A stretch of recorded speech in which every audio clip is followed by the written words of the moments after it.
so much for being here tonight. I'm Maya Anista-Smith. I'm Executive Director of Born This Way Foundation, and I'm joined by two outstanding gentlemen who I'll introduce in a minute. But first, just want to tell you a little bit about the foundation and why you're here tonight.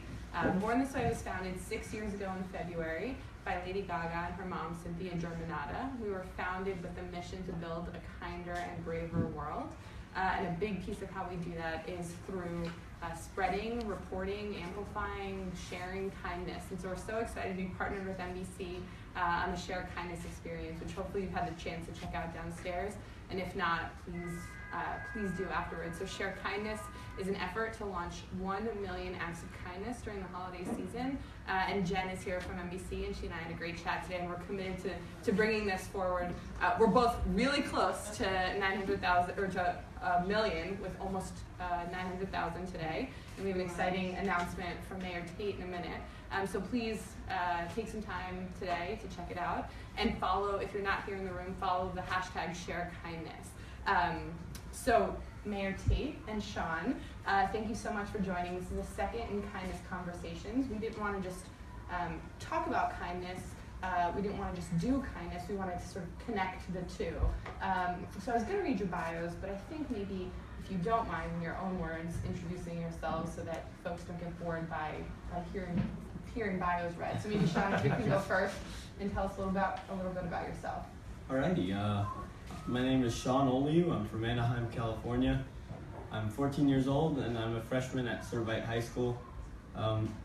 Being kind is something that I think can change the world, so it's a pleasure to be here. I enjoy short walks on the beach.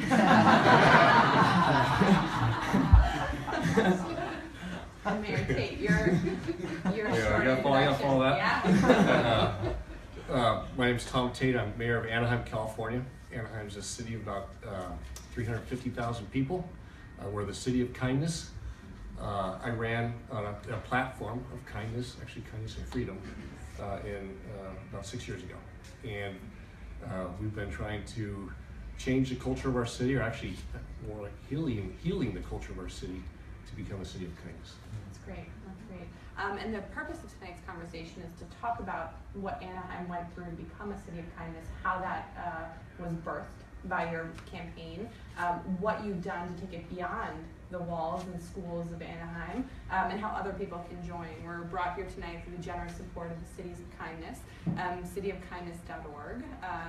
And as I mentioned, we are aggregating 1 million acts of kindness.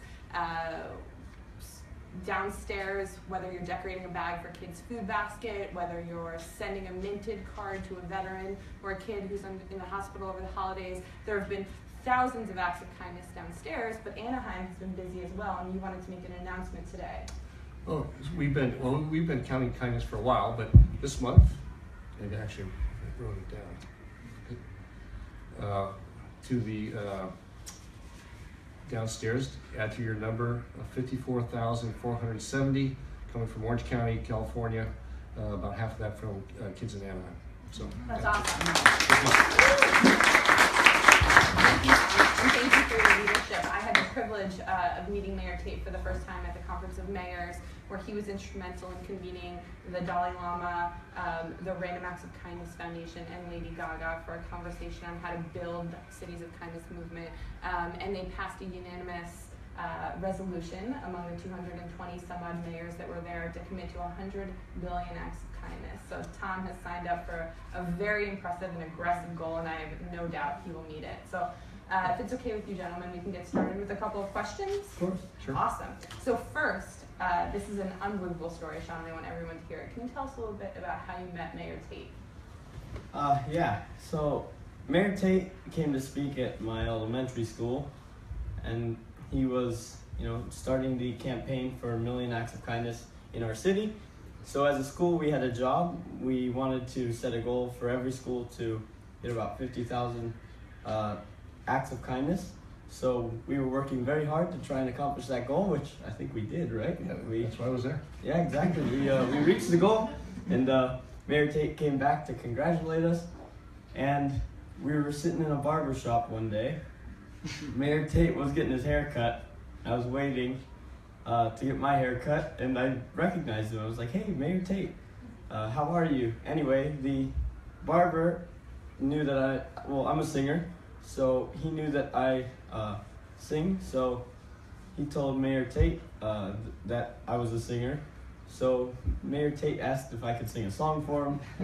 I was crazy nervous and responded by saying, "How do you say no to the mayor?" Right? Because that'd be kind of a terrible thing to do. But anyway, I ended up singing for him. I sang, I can't remember, some sort of I think it was a Mariachi. Yeah, it was a ranchera, because I sing regional Mexican music. Anyway, that kind of sparked the relationship. He's been coming to my fundraisers that we hold and speaking, and anyway, it's just a super great guy. So if you get the pleasure to meet him, I tell you, please do so, because he's an awesome guy. Well, what Sean's not saying is what, so I'm having my hair cut, and I meet this kid. He has this incredible voice, sings mariachi. And then I hear about this kid who started raising money for buying musical instruments for kids in our school district. So we have, the school district's about 25,000 kids. It's been about 20 years since they've had any music programs because of budget cuts. And 90% of the kids in that district qualify for the federal free lunch program. So they can't afford instruments themselves. So I hear about this kid in town who is raising money to buy instruments for kids, and he raised $30,000. Yes. And, it's an incredible feat for him, and started his own group called Kids Giving Back. Yes, sir. And it shows what the power of kindness of one kid. I mean, people say kids can't change the world. Here's a kid who starts a little nonprofit, starts raising money, and there's hundreds of kids in Anaheim who have an instrument now to learn how to play music. And watch because of this guy. expert fundraiser. Yeah, so Kids Giving Back is going into our 4th year. Our fundraiser is coming up, well, it's coming up soon. I believe we're trying to set a date in May.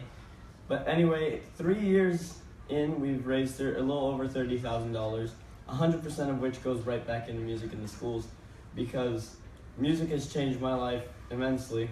And I realize, there's so many kids out there who don't have that opportunity. And my dad and I were just talking about this the other day. You never know if the next, Frank Sinatra or Johnny Cash, Lady Gaga, if the next one's out there and they never got exposed to music, then that's a shame, because they're the future, right? So 3 years in, we've raised about $30,000.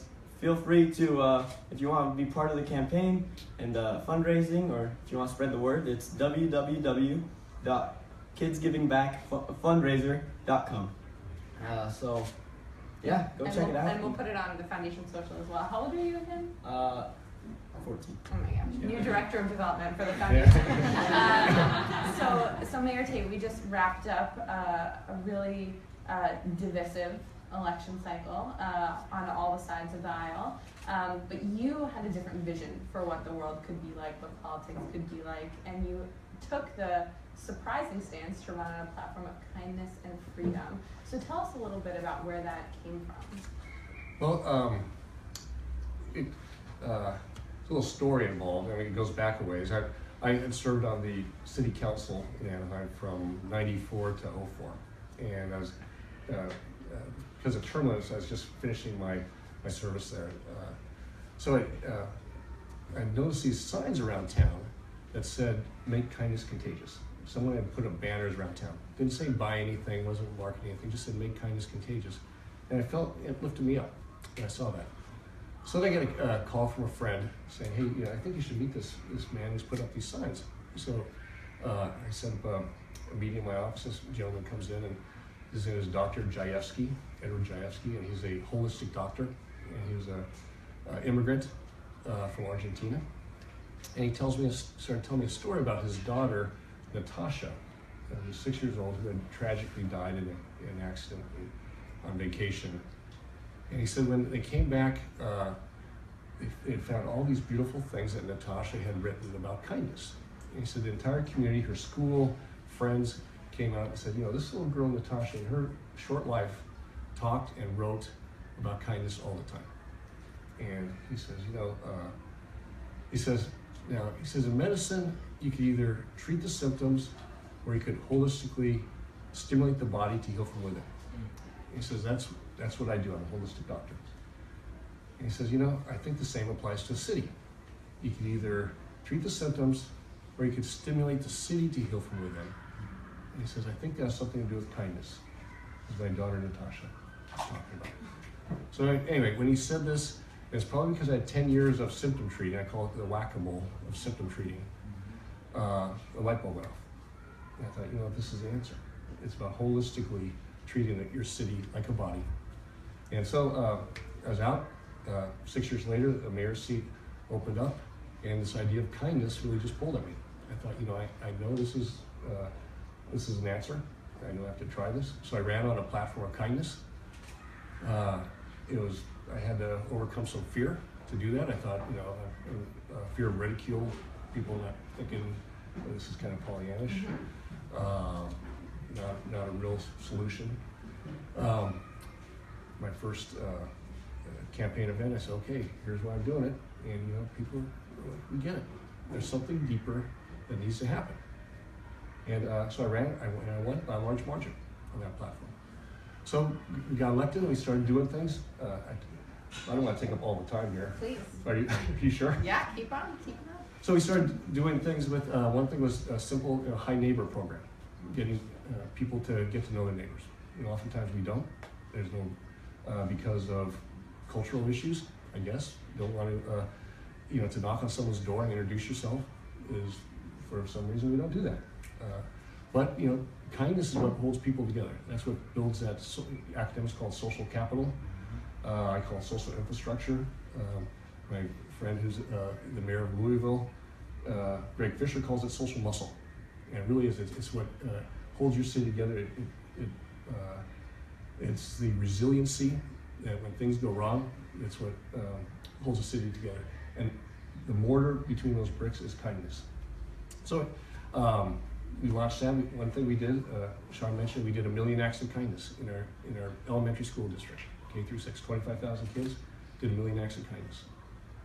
Awesome. I would show up to schools. Each school did about 50,000. I would go to the assemblies, talking to the teachers and principals. Everything got better. Everything gets better. We didn't measure any of this stuff, but anecdotally, one principal said the calls to the principal for bullying cut in half. District-wide, I think suspensions cut in half. Now, there's other things going on, so you can't say direct cause and effect, but a lot of my business friends always are looking for metrics and how do you measure things and what do you do the grades and all that. I said, we didn't measure any of this stuff, and I don't know how you measure kindness, culture. I said, but one thing we measured was that there's 1 million acts of kindness that didn't happen. Yeah, maybe wouldn't have happened otherwise. And as my friend Dr. Jayevsky says, kindness there's a plant called a bumble plant or something like that. Tiny little seed, put it in the ground, nothing can happen for years. And then 10 years later, boom, a big plant takes off. That's the way kindness is. An act of kindness will lead to another act of kindness. It is contagious. So we don't know all the good things that came from it, but I tell you, I've been doing this for 6 years. The city starts to sink in, and good things happen all over the place in Anaheim. And I think it's changed. I think it's changed our city. We have ways to go, of course, but we're working on it. We're working on a lot. That's great. And that was long. I'm sorry for taking a long time. Please, we appreciate that. And you're right that it's something difficult to measure. And I called Tom and I said, Tom, I need your metrics, I need your data and your output and your outcomes. And he was like, Maya, no, I don't have any of that. And I was like, what? I need it. What am I going to give the consultants?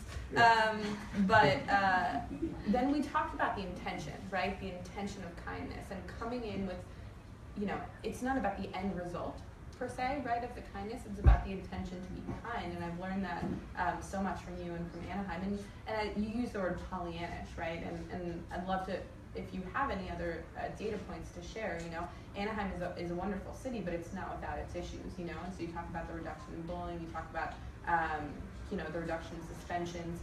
what about, absenteeism or violence or anything else that, so often kindness is seen as this like mushy, nice to have thing instead of this evidence-based need to have? Yeah, no, I think it's a need to have it. So if you look at it as, so think of, Anaheim, as I mentioned, 350,000 people. So you think of all the interactions you have every day, there's millions between people. So if you were to put them on a graph, and this is where, to help my business friends, put it on a graph and put, and measure them as either kind or not kind, those interactions. So, kind here, not kind up here. Okay. So now if you live in a city of kindness where your culture actually changes, I believe that the chance of doing a kind thing is greater. If somebody's walking down the street, the goal is, if you're from Anaheim, you're walking down the street, and when you think about being from Anaheim, you think about not where you live, but who you are, who we are. What's our ethos? If our ethos has to do with being a kind city, I believe at that point the chance of that person doing something kind is a little bit greater. Mm-hmm. So you measure it across the whole spectrum of all those interactions. So kind here, not kind here. Now you live in a city of kindness, that's our ethos, that's our culture, then it starts to go like this. And when it goes like this, everything gets better, everything. Your crime drops, your bullying at schools drops. It's tough to be a bully when you've got, 50,000 acts of kindness going around you, just like the valley. Addiction drops. Addiction comes from people not feeling connected, not being loved, not having kind acts, and all the problems from addiction. Senior neglect. Everything gets better. And the beauty of it, this doesn't cost anything.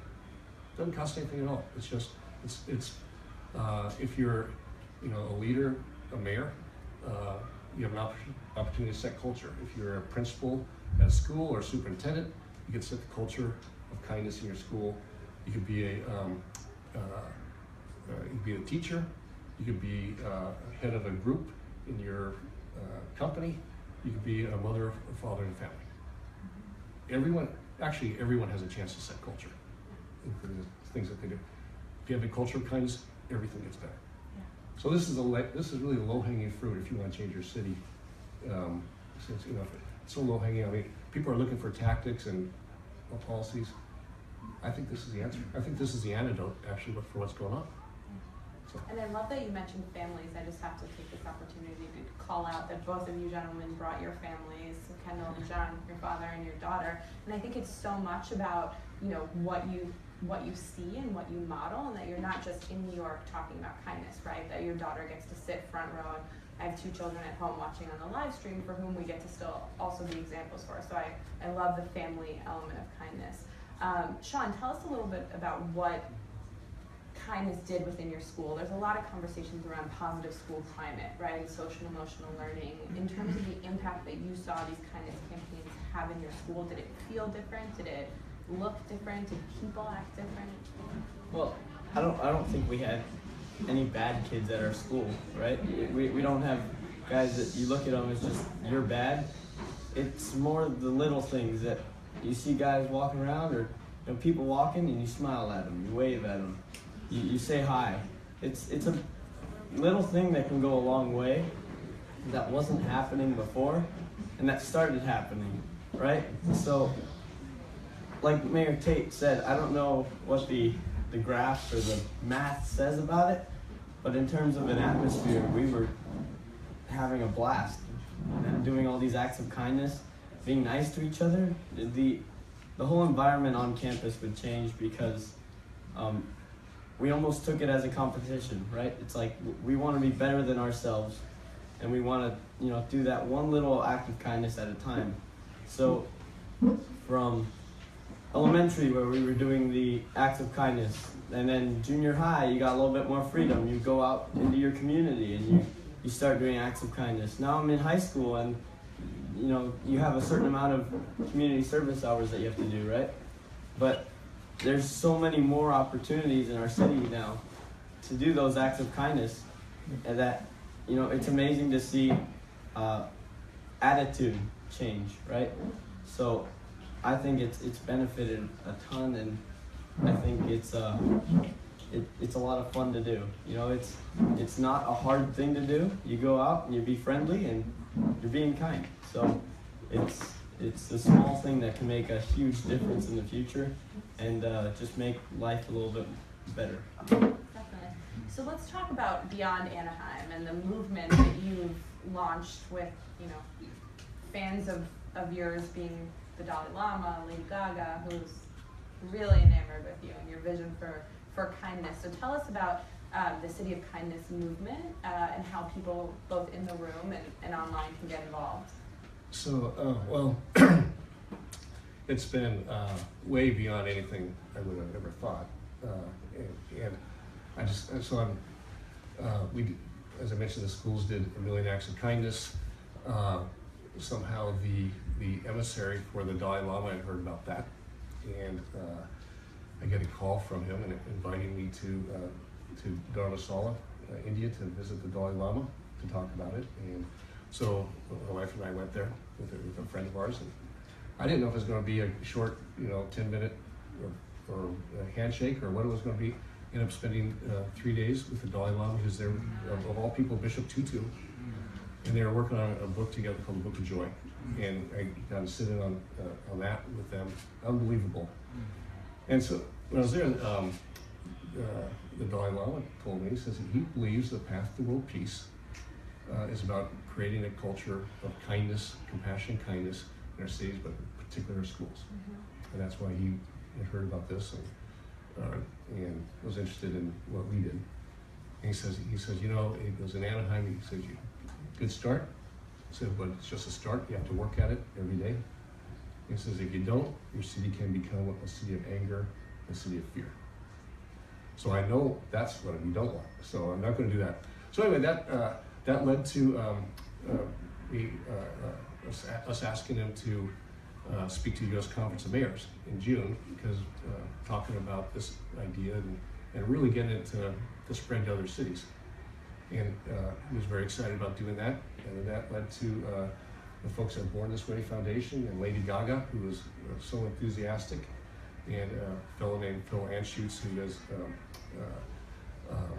randomactsofkindness.com and values.com, is doing a lot of things about kindness. And we had and they were on a panel speaking to 230, 240 mayors in the United States about kindness. And I can tell you, it's beautiful. Lady Gaga, obviously she gets it in such big ways, and has this foundation doing great things and spreading the word. It's such a simple word. It's very powerful. Kindness, it's more than being nice.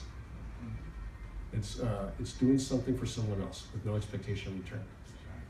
Think about it. So it's an action, and it's also an action word. You can sit on your couch and you can be respectful and empathetic and compassionate, but to be kind, you have to get off your couch and do something for someone else. And it's one of those things. It's actually probably better for the person being kind than the person receiving the kindness in many ways. It's good for your health. I know Stanford University started a department of kindness and compassion. Actually, you think, your brain kind of rewires itself, and it's about the healthiest thing you do is be kind for someone else. It's the healthiest thing a city can do. So it really is I think this is a key.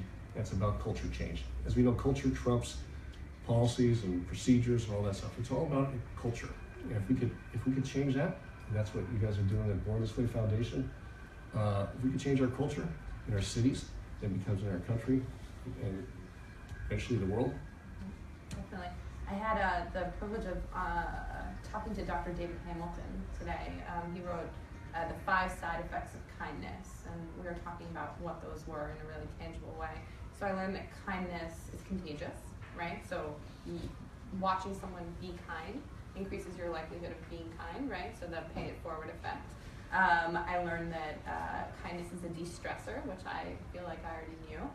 But most importantly, I learned that kindness is very powerful anti-aging process, right? So the cortisol and oxytocin levels that releases keeps you, I'm actually like 83. But and really kind. Yeah, I'm really kind. So kindness, people are beginning to study kindness and really understand the profound results of kindness. And I know this is something that we're going to be doing more of with the foundation and with City of Kindness moving forward. Let me ask you as a last question before we open it up with some audience questions, and I didn't prepare you for these, so I apologize for this last question. The mission of Born This Way is to build a kinder and braver world, right? And so often they're like, what does that look like, right? And for this past month, I've been able to sit in this space and watch families from all over our world come in here and talk to their kids about why some people don't have food and why you need to decorate a bag for kids' food basket and why veterans deserve our well wishes, right? And I've watched downstairs this kinder and braver world exist and come to life, and the conversations and the interactions and the kindness that neighbors extended to strangers. And so I feel much more grounded in what that world could look like, but I would love to hear from two kindness experts about how will we know when we're successful? Not in like a measurement kind of way, right? But what does a kinder and braver world look like in Anaheim, in your school? Like, how will we know when we're getting there? Boy, I think it's more. I think you start to feel it, and I certainly do in Anaheim.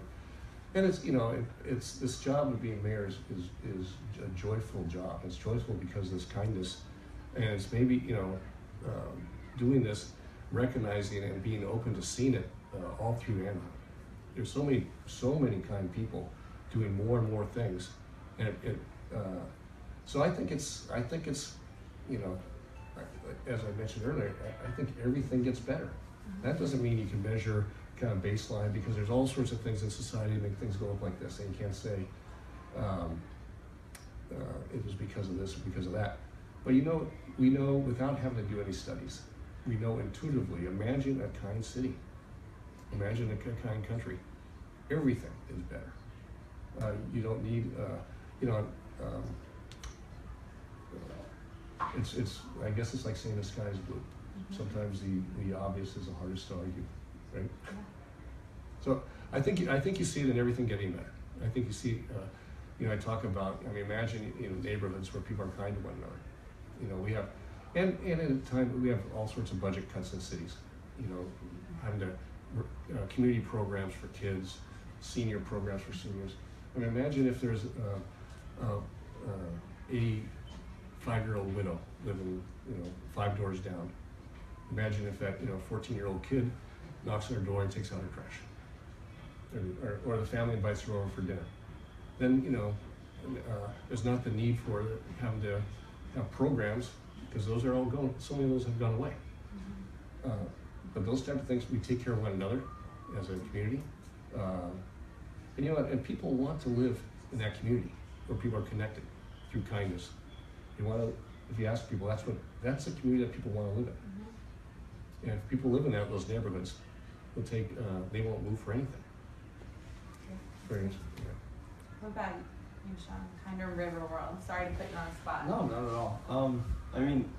I completely agree with Mayor Tait. I think he couldn't have said it better. One thing I'd like to add, just from what we saw down the stairs, I think one of the greatest things ever is to see connection, right? So we saw older folks with younger folks talking and making conversation. And I think the day that everybody is, okay with just, hey, let's talk kind of thing. Let's have a, that all starts with kindness. The second we can all, come together and just stay together and be okay with, helping each other out, taking a little bit less time from what we want to do, and maybe do something for somebody else, because eventually we're gonna get that back from other people who are being kind, right? So if we can be self-sustaining kind of thing in kindness, then we're golden. So I love that. That's great. Thank you. So we'll open for questions, but we'll take the mayor's privilege of when Mayor Tait is a very well-loved mayor among his fellow mayors, and so when they found out he was coming, they submitted questions in droves. Some flew from Albuquerque to be here. So I'll give the first question to Lisa from Mayor Barry's office in Albuquerque, New Mexico. So thank you for coming and making the trip. Well, thank you for letting me be here. This is a privilege, and I send greetings from Mayor Barry and his staff. The question that they asked me to ask you is, what is the best way for our youth to lead the Kindness Initiative? Because his Youth Advisory Council is the one that's leading the initiative there in the city of Albuquerque. And what is the one thing you could recommend to youth to lead and champion the kindness movement? Mayor Tait, can we have Sean answer that first? Yeah. Yes. As our resident young person. I'm just surprised that Mayor Barry gave a serious question. That is a serious question. Oh, I think we need to get together, and I know what a lot of my friends and I did was get together and start a plan. You know, start with a few little things that you can do that aren't necessarily going to make the biggest difference, but they're going to improve the day of somebody. So you get together, you make a plan, and it's like, hey, what's something small that we can do, and then build on it, right? It's like building a house. You gotta start with the base. Well, I don't know how you build a house. Anyway, I would assume that you start with the base because you can't put a roof on nothing. The base of their But anyway, you know, you it's like a building block kind of process, and you eventually you get bigger, but you start with something that you really know is going to make a small difference in somebody, and build on that, and then you can create programs or fundraise in order to have more ability to spread kindness, kind of thing. I don't know. That's what I would do. But no, I think I know cities have youth commissions. I know Albuquerque does. I know Mayor Barry relies on his. We're just forming one in Anaheim. A little late, but we're doing it. But that's a great way. You know, we did. I tell you, we did this Million Acts of Kindness K through 6. And they'd hit their goal of 50,000, and I'd show up to schools and I'd say, you know what? People say kids can't change the world, and I think that kids are the best people to change the world. Because, you know, the enemy in this whole thing is cynicism. That's the enemy. And sometimes as we get older, oftentimes we get older, we get some of that stuff. And kids don't have it so much.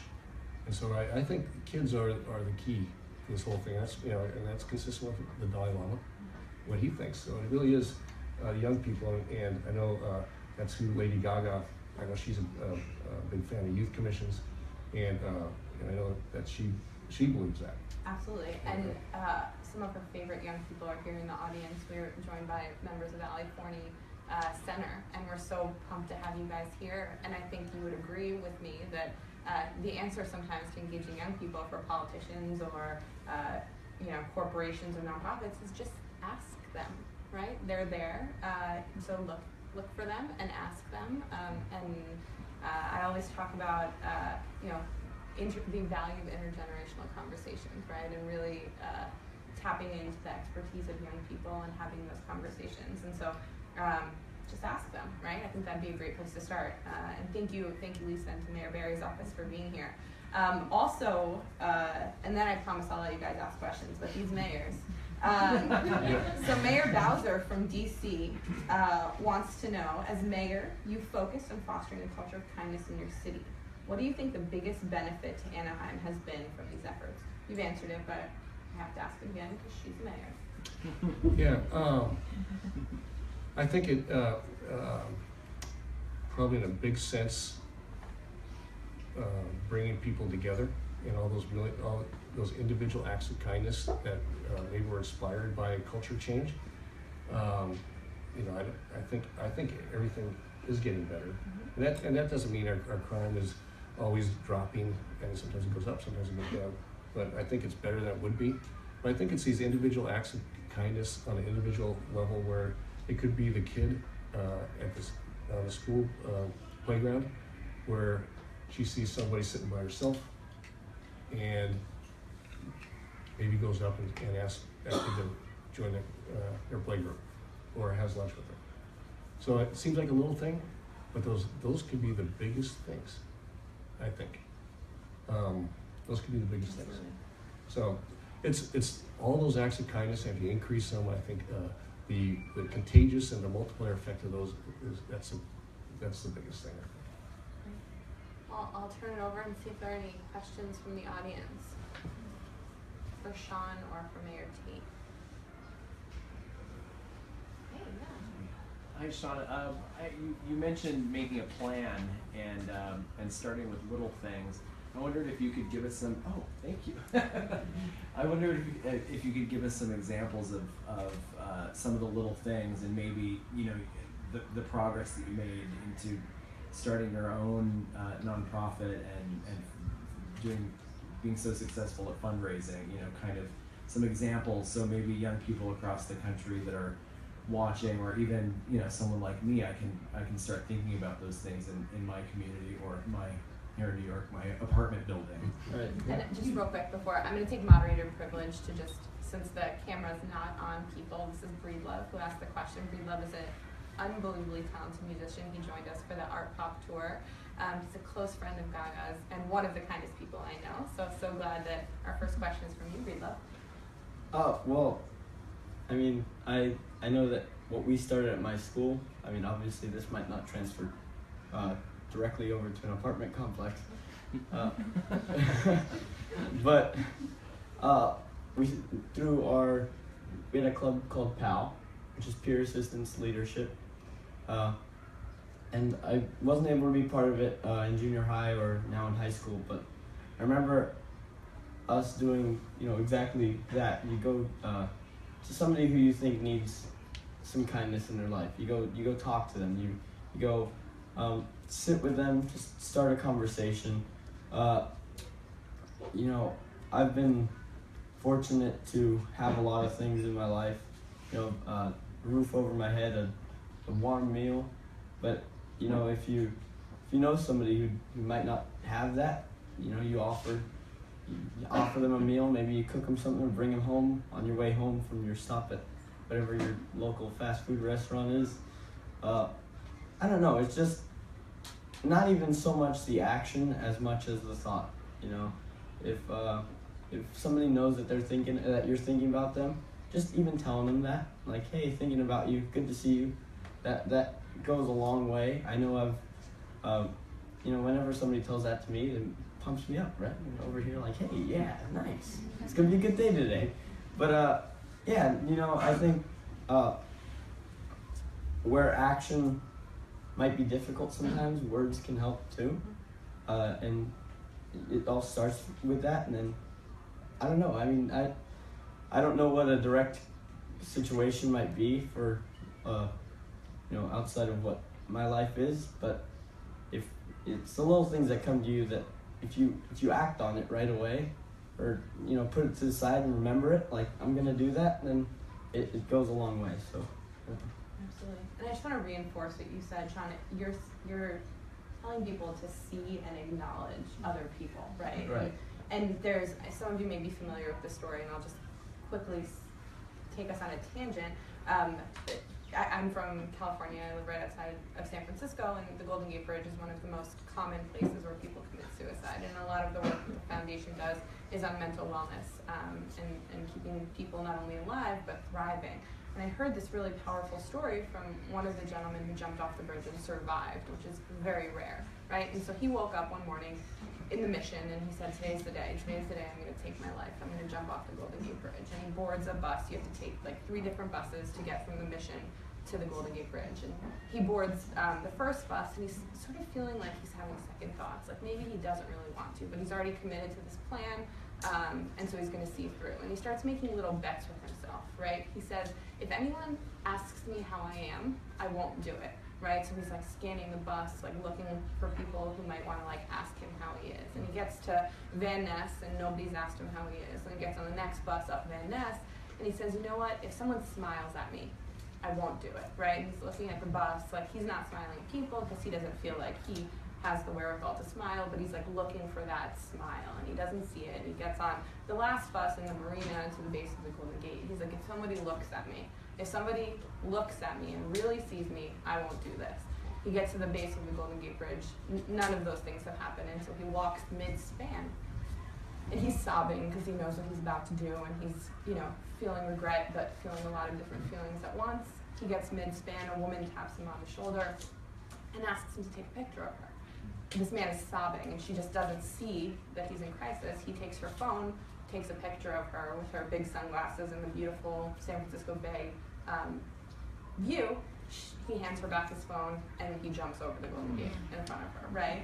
And so you're completely right to say that it's like one of the most important connection points of people, but it's also, you never know, right? Like whose humanity you're noticing that day, you're gonna like keep them alive, right? Not only are you gonna bring joy to their day, in some cases you might keep them alive, right? Because they don't feel seen or acknowledged, and you could be that person that day, right? Through this act of kindness and human decency can save a life, right? And so I'm always like, I'm a grinning idiot on every like form of public transportation, like, hey, how are you? Like, how are you doing? You and you and you.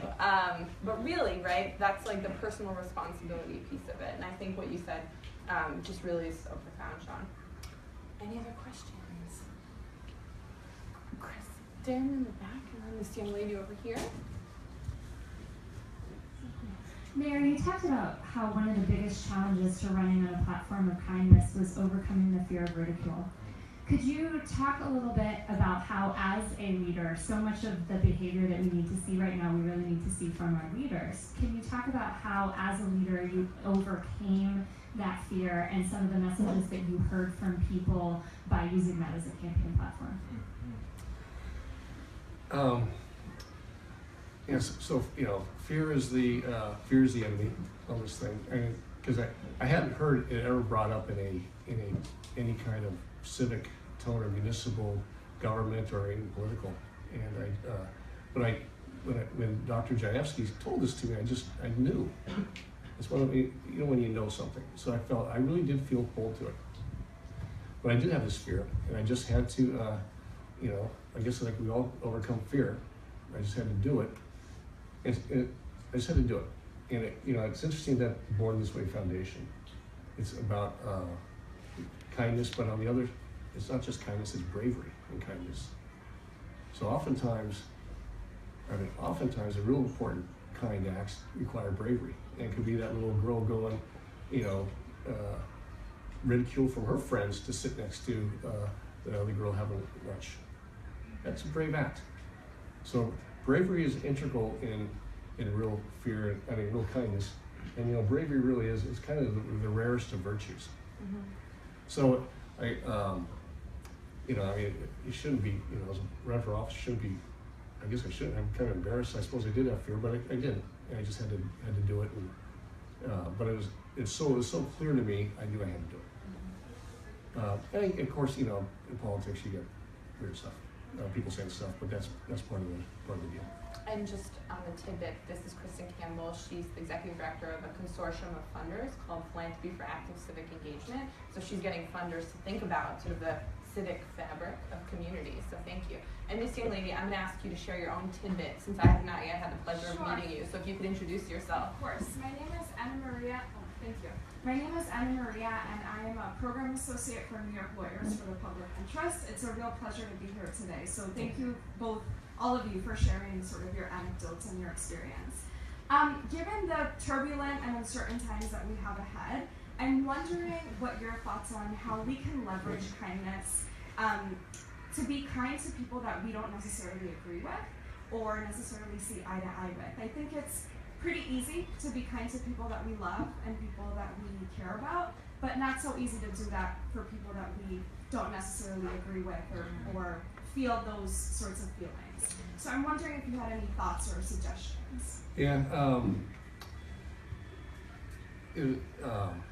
So when we were in Indianapolis for the U.S. Conference of Mayors, Lady Gaga, when she first met the Dalai Lama,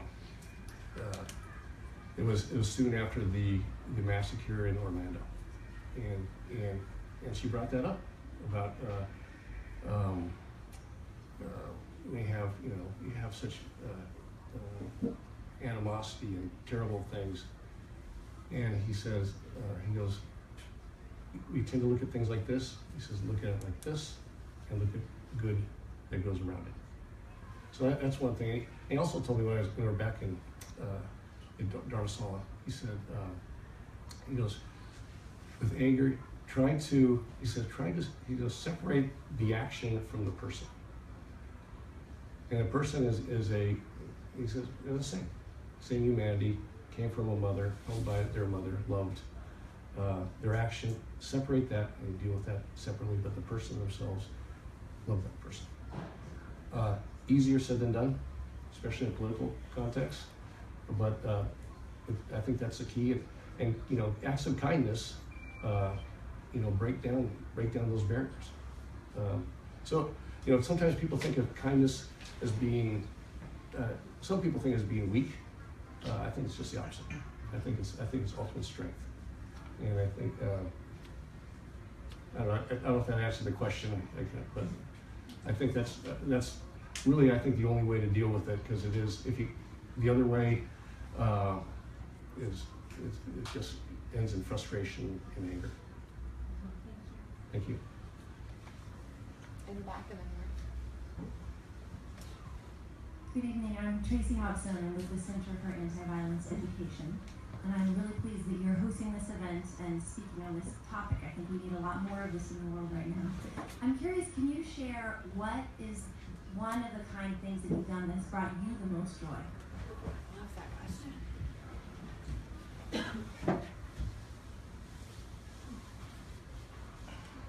Sean, you want to take that one first on this? I mean, I think definitely the first thing I would go to is our fundraiser that we hold, and like I said, 100% of the proceed, 100% of the money that we get is going right to the music in the schools.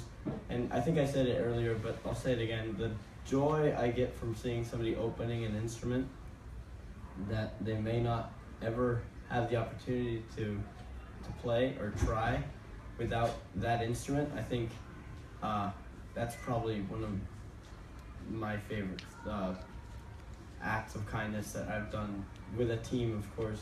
I can't take all the credit for that, but yeah, I think just seeing joy, I guess, was probably a big part of it.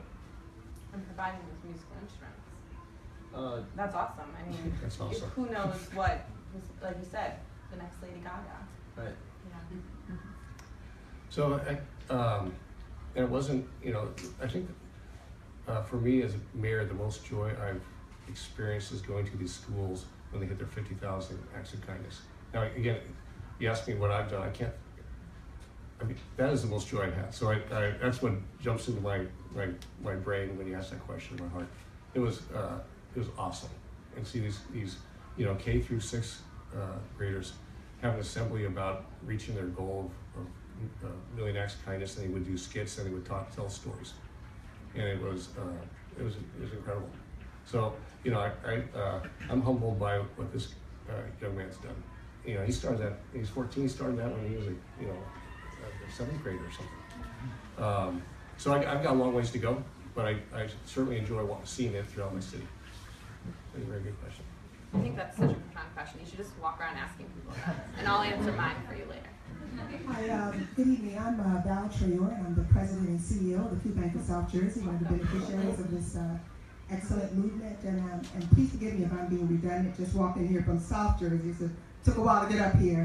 But my question is, how do you start a movement like this when there's so much noise in the media of negative things? How do you squeeze yourself into that and really get people to kind of, you know, jump on that? Any best practices? I know as a CEO of a business, it's about if you want to change the culture, it's about setting a core value, and then the CEO talks about it all the time. And so it's basically that knowledge. When I started, I just talked about it, and I didn't, you know, no money funded from the city, or very, very little, if anything. And so I think the most powerful thing the mayor has is a bully pulpit. But it's not the only bully pulpit in town. There's all sorts of. So I just talked about it, and I got to tell you, it took a while. It took really a couple of years. In fact, one of the members of our community said, you know, like the first couple of years, it doesn't seem like a whole lot's happening. And he said that it's as the ships are in port and they're still there.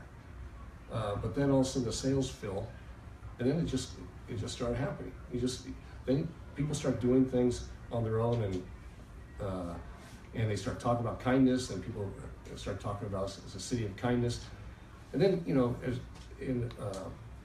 when I make decisions, so I talk about it all the time, and then when I make decisions, as a mayor, I think, okay, how would a city of kindness respond? What would be a response if I were to step back and look at this? How would a city of kindness respond? And I try to make decisions that way. If I can just add Yeah, to that please. real quick, I think it's so much easier to be negative, right? Like you see negativity everywhere, probably a lot more than positivity. But once people, take that first step, everybody starts to realize that they much prefer a kinder city, right? So I think, like Mr. Mayor said, like it's getting that first step, and once you get there, I think it's accepted pretty easily by the fact that people just want that for their home and for their city, or for wherever their area is, right? And I would be, oh, sorry. So one thing I did when I first was elected, I went to all of our departments, police department, fire department, and public works. I met with the leaders of those departments, and I talked about this idea of kindness and freedom, and that you're free to be kind. And oftentimes in a city or organization, because of risk management, city attorneys, everybody, they draw real tight fences around people. So when you go to work for a city, typically you want to go to help people. When you're graduating college, you want to help people. But then over the years of bureaucracy and risk, really, it's risk avoidance, they draw tight little rules around you. And we gave an example was this: when I was walking precincts, I met this guy, and I said, "How's the city treating you?" And he says, "Well, not very good." And he says, "We lived in this on the street, and we had an apartment complex next to us, and it was kind of a tough apartment complex." And he says, "We want to integrate the kids in the two neighborhoods. So we thought we'd put a 4th of July parade together." He says, so they're planning it, a barbecue. And so they called up the city, and someone at the other end said, "Well, you need to pay a permit fee, apply for a permit, and you need to give us a certificate of insurance for $1 million in case something happens." And they're like, "Oh," so it doesn't happen. And all those kind acts, all those kids integrating together, none of that happened because someone at the other end. So I told that story to the department heads. I said, "Now imagine if someone answered the phone and said, does this cross Main Street in our town?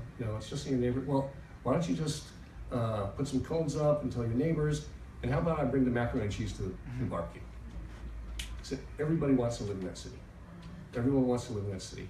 But because of these rules, it comes down to a checklist to be kind. So I said, so you got a tight fence around you. From now, if the kind thing falls out there, do the kind thing. I said, because you know what? People don't sue people for being kind. And even if they did, juries don't hold against kind people, typically. And even if they did it for $1 million, I said, small price to pay to live in that city. So, and people want that. People want to be kind. So that's where the freedom comes in. You're free to be kind, and you've got a mayor that's going to back you. And I think I went No, on please, too long, that's but great. that's thank you. Rachel, our director of communications, would be upset with me if I didn't mention quickly the foundation launched a program called Channel Kindness to deal specifically with that. So of the news that's reported, less than 10% is about young people, and of that 10%, the majority of the narrative is that we're violent, we're apathetic, we're disengaged, and really we're not contributing in any way to society, right? And as a millennial myself, and in a room full of millennials, I know that that's not true, right? So the foundation wanted to take responsibility for that and empower young people to tell a different story. And so we recruited 50 Channel Kindness reporters across the country whose jobs it will be to report kindness in their communities, right? And through partnerships like NBC and Refinery 29 and a bunch of our amazing partners, talk about elevating those stories so they become part of the news narrative that you hear, right? So the frenetic ticker of if we weren't on live stream, I'd curse, right? We're screwed, we're screwed, we're screwed, right? Will be met by, and look what young people are doing, and look what young people are doing, and look what communities are coming together to create, right?